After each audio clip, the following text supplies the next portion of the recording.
আর ফাটাফাটি লেভেলের খেলেছে এবং ভারত জিতেছে, তাই তো? Yes or no?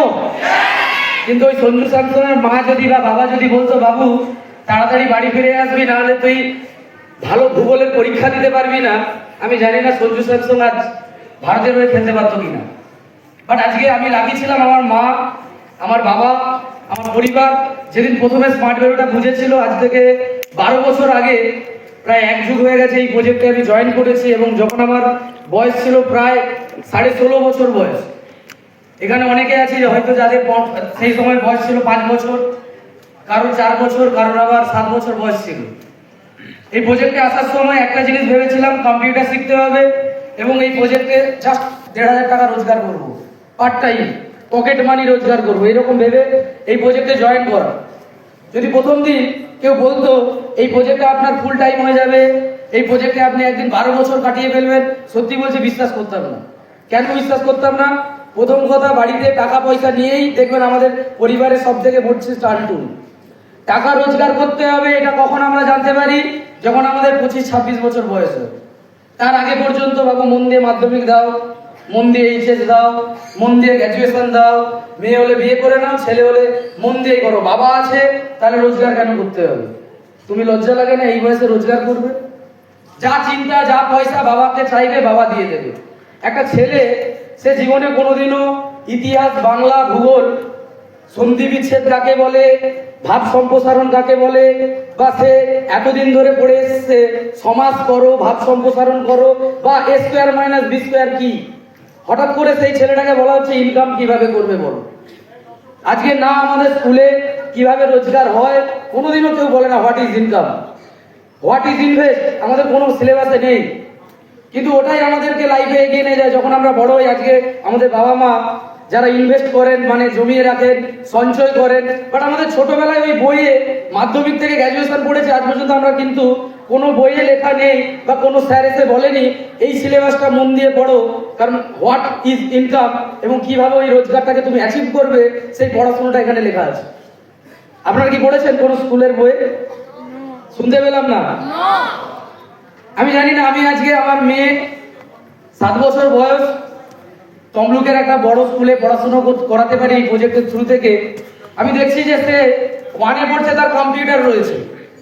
বাট আজকে এখানেই আমাদের বসে থাকা প্রচুর ছেলে মেয়ে যারা ভাবে সবে তো মাধ্যমিক দিয়েছে, এখন কম্পিউটার থেকে লাভটা কি হবে? দেখুন বস, ফোনে আপনি টিকটক বা রিল বা ভিডিও আপনি দেখতে পারেন, বাট কম্পিউটার টেকনোলজি আলাদা, এআই আলাদা। Yes or no? এবং সব থেকে বড় কথা, আমরা এই প্রজেক্টে, আমি যদি আমার কথা বলি, আমার বাবা আমার মা এই প্রজেক্টে জয়েন করিয়েছিল সেই কত কম বয়সে, যখন আমার 16.5 বছর বয়স ছিল। বাট আজকে তার দৌলতে যদি কি বলি, আজকে 12 বছরে এই একটু আগে আপনি যদি দেখেন লেখা আছে 8,60,000 টাকা। আপনি হিসাব করে নেবেন মাসে কত টাকা হয়। কিন্তু সত্যি বলছি, আমার মা ওই আমার বাবা ডিসিশন দিয়ে কাজটা করার ফলস্বরূপ আজকে 1,500 টাকা লাইনে আমার মা ফোন করে ডাকেনি, বাবু ডকুমেন্টস নিয়ে লাইনে দাঁড়াতে হবে, 1,500 টাকা পাবি। সত্যি বলছি, আজ এখনো ডাকেনি।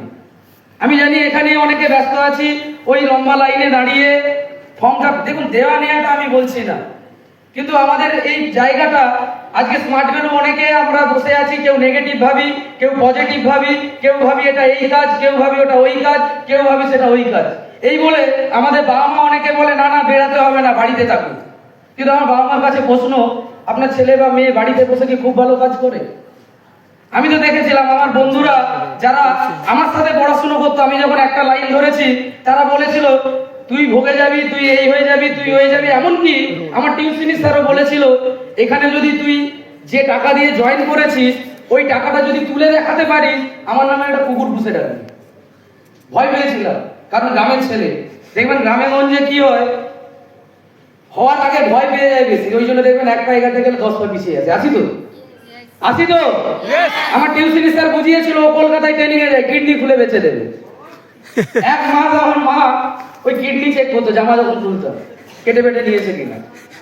তো সেই জায়গা থেকে সাইকেল নিয়ে শুরু করো। আজকে বাইরে 8 লক্ষ টাকার গাড়ি দাঁড়িয়ে আছে, গাড়িটা ম্যাটার নয়, কিন্তু গাড়ির সামনে যে নাম্বার প্লেট আপনি যদি দেখেন WB30AG 9899 9899, যেটা এই প্রজেক্টে আমার জয়েনিং ফিস ছিল। আমি ওই স্যারটাকে উত্তর দিতে যাইনি যে স্যার আমি আপনার নামে কি পুষবো না পুষবো, আমি সম্মান করি কারণ উনি আমাকে হাতে ধরে পড়াশুনো শিখিয়েছে। বাট এটুকু বলতে পারি আজকে এই প্রজেক্ট থেকে আমি আমার ফ্যামিলিকে, দেখুন নিজের চেঞ্জ তো ছেড়ে দিন, আপনি আপনার একটা ডিসিশন কেন দেবেন? আজকে এখানে গার্ডিয়ানরা যারা বসে আছেন আপনারা কেন উৎসাহিত করবেন আপনার ছেলে মেয়েকে? কারণ আপনার ওই ছেলে মেয়ে ভবিষ্যতে গিয়ে আপনি যখন ওকে বলবেন যা বাবু সংসার কর, যা বাবু এবার আমার মেনটেনটা তুই করবি, তখনও কি আপনাকে মেনটেন করতে পারবে? প্রশ্ন এই জায়গাটা। আজকে আপনি বলতে পারেন আমার ছেলে আমার মেয়ে এই করবে ওই করবে, মার্কেটটাও তো বুঝতে হবে। Yes or no? আপনি ভাবছেন আপনার ছেলে প্রচুর ফাটাফাটি পড়ে, কিন্তু ফাটাফাটি পড়তে পড়তে কাটাকাটি ভিডিও দেখে। Yes or no? হ্যাঁ বা না? লোকে মোবাইল ফোন পকেটে পকেটে আছে, খরচা নেই, কিন্তু মোবাইল ফোনে রিচার্জ প্রতি মাসে যাচ্ছে, কল কাউকে করে না, ডাটা শেষ হয়ে যাচ্ছে। এখন 8 থেকে ডাটা সস্তা। Yes or no? কিন্তু আমি জানি না, একটা লোককে আজকে বসে দিন এক্ষুনি যদি মোবাইল ফোনে যে বসে আছে, আমি জানি ড্যান্সেও কিছু লোক এরকম দেখছে, জাহান আসলো। আগে করার দিনে শুনতাম বিড়ি না খেলে নাকি অন্য কিছু হয় না। আর আজকে জেনারেশনের প্রবলেম, মোবাইল না দেখলে মন ভালো থাকে না। Yes or no? Yes or no? রইল বাকি আজকে সেই গার্ডিয়ান। আমার বক্তব্য এই জায়গায় যে আজকে আপনি অভিভাবক, কাল ওরা অভিভাবক হবে তো? আচ্ছা, যখন অভিভাবক হবে আপনার হঠাৎ করে চেস্ট পেন এলো, মানে বুকে যন্ত্রণা এলো, হঠাৎ করে নার্সিংহোমে ভর্তি করলো আর বললো 7 লাখ টাকা লাগবে, তবে আপনার মা বাঁচবে বা বাবা বাঁচবে। আপনি আজকে এখানে ভাবতে হবে না, বাড়িতে গিয়ে ভাবুন আপনার ছেলে বা আপনার মেয়ে বা আপনার বৌমা এই কথাটা বলবে তো, মাকে ভর্তি করো, 8 লাখ টাকা খরচা করো। আমি তো ড্যান্সেও 90% বৌমা বলো না 8 লাখ টাকা আমরা চালাবো কি করে? কেন এই কথাটা বলছি? কম বয়সে বিয়ে করেছিলাম। আজকে আমি আমার ফ্যামিলিকে, এই আগের দিন আমি দেখছিলাম যে আজকে যে টাকাটা রোজগার, সত্যি কথা বলছি কোনো অকাজ বা পড়াশুনো কিচ্ছু ছিল না, শুধু একটা জিনিস বিশ্বাস করেছিলাম এই সিস্টেম। অনেক কাজ করতে বাহানা মেরে চলে যেতে পারতাম যে আমার কাছে অনেক কিছু আছে, দিয়ে বাইরে গিয়ে বসে বসে ফেসবুক খুঁজতে পারতাম। Yes or no? হ্যাঁ বা না? ইয়েস। বাট অনেক কিছু করতে না পারার থেকে কিছু করতে পারবো, এটা বাবা মাকে বিশ্বাস দিয়েছিল। আপনারা দিতে পারবেন? পারবো? আর গার্ডিয়ানদেরকে একটাই আমার রিকোয়েস্ট যে আপনারাও একটু সাপোর্ট করুন। এখানে কেউ বিড়ি খাওয়া শেখায় না, অন্তত আমরা তো শেখাই না যে কিভাবে বিড়ি খাবে, লুড্ডু খেলবে কিভাবে। এখন তো রাস্তায় গেলে দেখি কটাক কটাক করে শব্দ হচ্ছে, সবাই মিলে লুড্ডু খেলছে। এখানে অন্তত ওই লুড্ডু খেলা, ফ্রি ফায়ার খেলা, কিল মারা, হেডশট কাউকে শেখায় না। এখানে আলোচনাটা যে ট্রেনিং হয়, এতক্ষণ ধরে ট্রেনিং হলো, কেউ কিন্তু বলেনি কিভাবে খৈনি তুলতে হয়, শেখায়নি। এখানে শেখানো হয় সেই পড়াশুনো যেটা বোরিং, কেরিয়ার যেটা বোরিং, আর টাকা লোকে বলে বোরিং কিন্তু টাকাটাই আসে। যখন গাড়ি চালিয়ে আসি লরির পেছনে যিনি বিভিন্ন দেখবেন গাড়ি যারা চালায় লরির পেছনে জিনিসগুলো পড়া যায়, দেখেছেন? লরির পেছনে লেখা থাকে, ওখানে লেখা আছে সখী তুমি কার, টাকা আছে যা। পড়েছেন আপনারা?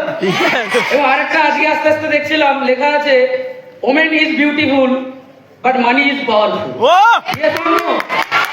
প্রশ্নটা এটা নয়, প্রশ্নটা টাকা থাকলে মন ভালো থাকবে, বাবা মা অসুস্থ হলে অসুস্থটা ঠিক করতে পারবেন।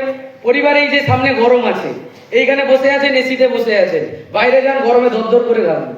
90% লোকের বাড়িতে এসি, তাহলে কি এসি কেনার পয়সা নেই? পয়সা তো অনেক আছে, বাট ইলেকট্রিক বিল, এটা ওটা সেটা, এই খরচার জন্য আমাদের বাড়ির লোক এসি লাগায় না। কিন্তু ওই যে শান্তিতে ঘুমাবো, এই জায়গাটা কিন্তু ওই স্মার্ট ভ্যালু থেকে আমাদেরকে শিখিয়েছে। আজকে গাড়ি 8 লাখ টাকা গাড়ি কেনার থেকে আমি সেভিংস করতে পারতাম না? পারতাম কি না? বাট ওই 8 লাখ টাকার সেভিংসের থেকে আমার মা যেদিন ওই কলকাতা ধুলিচাঁদ টাটা মোটরসে গাড়িটা ডেলিভারি করতে আমার মা বাবা গেছিল, আমার মা মাটি কাটার কাজ করতো। আমার মা যখন গেছিল আমার মা কেঁদে ফেলেছিল, যখন ওই চাবিটা দিচ্ছিল আমার মা কেঁদে ফেলেছিল এবং বলেছিল, যখন গাড়িতে উঠে পড়েছিলাম মাকে বলছিলাম মা কেমন লাগছে, মা বলছে পাড়ার লোক অনেক বলেছিল শুনিনি, ঠাকুরকে শুধু ডাকতাম তোরা মন দিয়ে কর, তোরা কিছু করে দেখা, কারণ তোরা জিতলে আমরা জিতে যাবো। স্মার্ট ভ্যালু অনেক কিছু শেখাবে না, বাট এমন কিছু শেখাবে আপনি 1 বছর 2 বছর পর আপনার বাড়ির পাশে যে কিছু করে না তার সাথে আর আপনার বাড়ির ছেলের সাথে পার্থক্য বুঝে যাবেন। এখানে অরুণানী মাহাতোর মা, বাবা স্টেজে এসেছিল, মিতা সাহের মা স্টেজে এসেছিল। আমি জানি না ওরা পড়াশোনা করে কি গোল্ড মেডেল পেয়ে স্টেজে বাবা মাকে তুলতে পারতো কিনা, কিন্তু এই স্মার্ট ভ্যালু এত লোকের সামনে এই স্টেজে মা বাবাকে রেসপেক্ট যদি কেউ দিতে পারে সেটা স্মার্ট ভ্যালু দিতে পারে।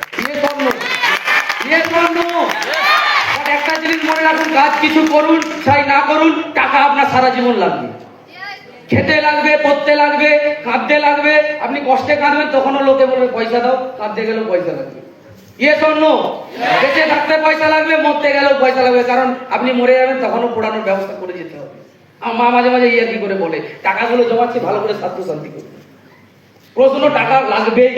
তাই আপনাকে আজ অনিশ্চিতের আশায় আপনি চাকরি খুঁজবেন, তার থেকে ভালো নিশ্চিত কিছু না হোক 1000 টাকা প্রতি সপ্তাহে রোজগার করবো। আমার বাবা আমাকে প্রচুর মেরেছিল, কেন না 9-এ যখন পড়তাম একটা মাসে কটা সপ্তাহ হয় বলতে পারিনি, 4 সপ্তাহ হয় বলতে পারিনি।